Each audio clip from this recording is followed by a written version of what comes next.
Party आपको लगता है 20-25 सीट पे ही सिमटी गई थी? आपको याद नहीं है? 22 सीट पर आरजेडी सिमट गई थी और अब तो उससे भी बुरी दुर्गति होने वाली है। सदन चल रहा है ना, माननीय मुख्यमंत्री जी सुबह से लेकर के शाम तक बैठे रहते हैं और काम करते हैं। कई दिन देखे हैं आप तेजस्वी जी को, वो फरार आदमी है और कहाँ जाकर के सोए रहते हैं, घर पर जाकर के सोए रहते हैं। उनसे क्या लोग उम्मीद करेगा कोई काम करेंगे? खा खा करके शरीर को कितना हैवी कर लिए, उनको तो पहले शरीर को फिट करना होगा ना। जनता के बीच में जाना है तो शरीर को फिट रखना होगा। बिहार में विधानसभा चुनाव अब केवल 7-8 महीने दूर है और ऐसे में इस बार जो बजट सत्र चल रहा है काफी हंगामेदार है और तेजस्वी यादव और नीतीश कुमार के बीच अभी काफी जो है तीखी नोकझोंक जो देखने को मिल रही है। हमारे साथ बात करने के लिए बिहार सरकार के 2 बड़े मंत्री यानी नीतीश कुमार के 2 सिपा सलार कह सकते हैं, मदन साहनी हमारे साथ मौजूद हैं और संजय सरोगी मौजूद हैं। मदन साहनी जी, आपको कि जेडीयू से हैं, पहले आप ही से जानना चाहेंगे नीतीश कुमार को मुख्यमंत्री किसने बनाया? ये जो तेजस्वी यादव दावा कर रहे हैं कि मैंने 2 बार उनको मुख्यमंत्री बनाया, क्या कहेंगे? उनका तो कहीं से इसमें रोल ही नहीं है। हाँ, ये बात सत्य है कि उनके पिताजी को माननीय मुख्यमंत्री नीतीश कुमार जी ने और भारतीय जनता पार्टी ने मुख्यमंत्री बनाने का काम किया। उसमें नीतीश कुमार जी को बनाने में भारतीय जनता पार्टी का रोल है, ये तो माननीय मुख्यमंत्री जी हमेशा से स्वीकार करते हैं। और उसमें भी हमारे पूर्व देश के प्रधानमंत्री आदरणीय अटल बिहारी वाजपेयी जी का उनका नाम हमेशा से मुख्यमंत्री जी लेते हैं। भारतीय जनता पार्टी का रोल है और इसमें तेजस्वी जी कहीं से भी नहीं है, दूर दूर तक कहीं भी। ये दावा कर रहे हैं कि उन्होंने 2 बार मुख्यमंत्री बनाया नीतीश कुमार। अब तो वो दावा ये भी कर रहे हैं कि बिहार में जितना विकास हुआ है और जितने युवाओं को नौकरी दी गई है उनके द्वारा दिया गया है, जबकि सबको मालूम है, जो कम पढ़े लिखे लोग हैं जिनको राजनीति से कोई वास्ता नहीं है, उनको भी मालूम है कि जो उप मुख्यमंत्री है उनका कोई रोल नहीं होता है। मुख्यमंत्री के रहते उनका कहीं कोई भूमिका नहीं है। उसके बावजूद भी अगर वही कह रहे हैं तो उनके थेरोलॉजी को हम लोग क्या जवाब दे सकते हैं? और राजनीति में इस तरह का गिरा हुआ बात नहीं करना चाहिए जो काम उनके द्वारा नहीं किया गया है। और 15 साल तो खुद उनके पिताजी और माताजी रहे, जब उनके द्वारा नहीं कोई काम किया गया तो इनके द्वारा भी तो इनको कुछ मौका भी नहीं मिला। ये क्या जो है सो बकवास। लेकिन हमेशा तेजस्वी कहते हैं कि वो 15 साल वाला पुराना कैसेट बजाने लगते हैं जेडीयू वाले या नीतीश कुमार जब भी कुछ होता है। 20 साल का हिसाब देना चाहिए। तो उनको स्वीकार कर लेना चाहिए ना कि 15 साल का आप जो है हिसाब नहीं मांगिए, 15 साल में जो भी हमने गुनाह किया उसको माफ कर दीजिए, तब वो लोग नहीं चर्चा करेगा। उनको 15 साल आज भी मुद्दा है, क्यों नहीं रहेगा? 15 साल एक बड़ा लंबा समय है। 75 साल में अगर 15 साल उन्होंने खा गए बिहार का, और बिहार के युवाओं का, व्यापारियों का, यहाँ के माता बहनों का अगर हिस्सा खा गए, चारा का, पशुओं का भी चारा खा गए, अलकतरा पी गए, तो इसका हिसाब तो लोग लेगा, नहीं क्यों लेगा? संजय सरोगी जो बीजेपी से हैं और मंत्री भी हैं। संजय जी, ये बताइए, क्या इस बार का जो चुनाव हो रहा है तो तेजस्वी यादव की क्या कोई घेराबंदी हो रही है? क्योंकि एनडीए एकजुट है, दूसरी तरफ देख रहे हैं बड़े बाबाओं का, धर्मगुरुओं की एंट्री हो गई है। प्रशांत किशोर भी ऐलान कर चुके हैं कि अब तेजस्वी के खिलाफ चुनाव लड़ सकते हैं। ओवैसी फैक्टर भी है, ओवैसी भी जब चुनाव लड़ेंगे तो इससे नुकसान महागठबंधन को। तो लगता है कि बीजेपी कोई चौतरफा षड्यंत्र रच रही है तेजस्वी के खिलाफ। नहीं, जनता ही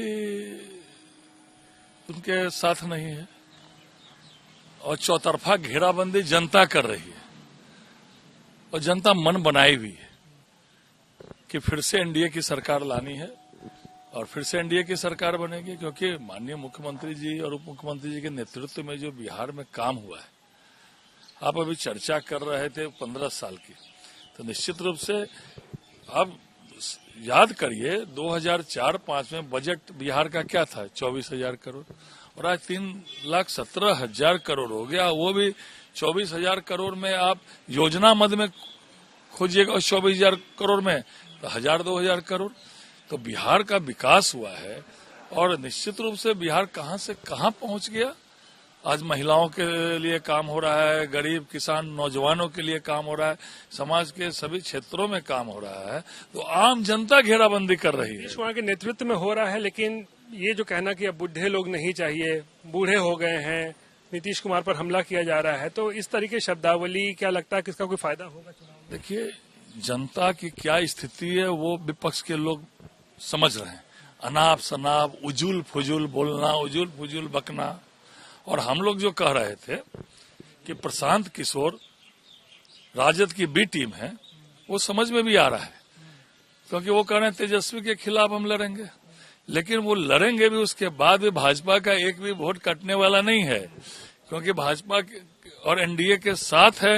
टारगेट क्या है इस बार आप लोग का एनडीए का? एकदम 225 जो माननीय मुख्यमंत्री जी ने कहा है, और सब लोगों ने इसमें कहा कि 225, तो हम लोग का टारगेट 225। आपको लगता है 20-25 सीट पे ही सिमट जाएगी? सिमटी गई थी, आपको याद नहीं है? 22 सीट पर आरजेडी सिमट गई थी, और अब तो उससे भी बुरी दुर्गति होने वाली है। मदन साहनी से ही एक बार पूछ लेते हैं कि ये जो तेजस्वी यादव बोलते हैं कि बुढ़े नेता नहीं चाहिए, बूढ़े हो गए हैं, इस तरीके की शब्दावली जो की जाती है, क्या लगता है वाकई नीतीश? सदन चल रहा है ना, माननीय मुख्यमंत्री जी सुबह से लेकर के शाम तक बैठे रहते हैं और काम करते हैं। कई दिन देखे हैं आप तेजस्वी जी को, वो फरार आदमी है और कहाँ जाकर के सोए रहते हैं, घर पर जाकर के सोए रहते हैं। उनसे क्या लोग उम्मीद करेगा कोई काम करेंगे? खा खा करके शरीर को कितना हैवी कर लिए, उनको तो पहले शरीर को फिट करना होगा ना। जनता के बीच में जाना है तो शरीर को फिट रखना होगा, और मुख्यमंत्री जी को फिटनेस का राज तो काम है ना। जनता के बीच में भी लगातार प्रगति यात्रा में गए हैं, कहीं भी देखे उनको पीछे हटते हुए, इसलिए ये इस बात का कोई जवाब ही नहीं है। और जिस बात का चर्चा जनता नहीं कर रही है, जनता के नजर में अगर माननीय मुख्यमंत्री जी पूरी तरह से फिट हैं और उनका समर्थन मिल रहा है और उनका काम भी हो रहा है, तो फिर तेजस्वी जी इस बीच में कहां से आ जाते हैं? नीतीश कुमार अगले 5 साल मुख्यमंत्री रहेंगे? और निश्चित रूप से रहेंगे, क्यों नहीं रहेंगे? कोई इसमें आप लोग की कहीं से भी दूर दूर तक कोई दूसरे का कोई स्कोप नहीं है। बीजेपी से भी कोई पूछ लेते हैं, नीतीश कुमार सीएम अगले 5 साल और बने रहेंगे? हाँ, क्यों नहीं रहेंगे? भारतीय जनता पार्टी ने तो निर्णय किया कि अगला चुनाव माननीय मुख्यमंत्री नीतीश कुमार जी के नेतृत्व में लड़ा जाएगा। इसमें समस्या कहाँ? सीएम फेस भी वही है, माननीय मुख्यमंत्री हैं, और भाजपा ने कहा है कि माननीय मुख्यमंत्री जी के नेतृत्व में चुनाव लड़ा जाएगा, तो निश्चित रूप से। तो सुना आपने बिहार सरकार के 2 वरिष्ठ मंत्री और नीतीश कुमार के 2 कैबिनेट के जो मंत्री हैं मदन साहनी और संजय सरावगी आज तक से एक्सक्लूसिव बातचीत करते हुए और अपनी राय दे रहे थे कि किस तरीके से इस बार का बिहार विधानसभा चुनाव जो है दिलचस्प होने वाला है, और किस तरीके से इस बार उनका दावा है कि तेजस्वी यादव के लिए जो है राह आसान नहीं है, और बीजेपी और एनडीए जो है ने मिलकर जो है 225 सीटें जीतने का जो है वो टारगेट फिक्स किया है।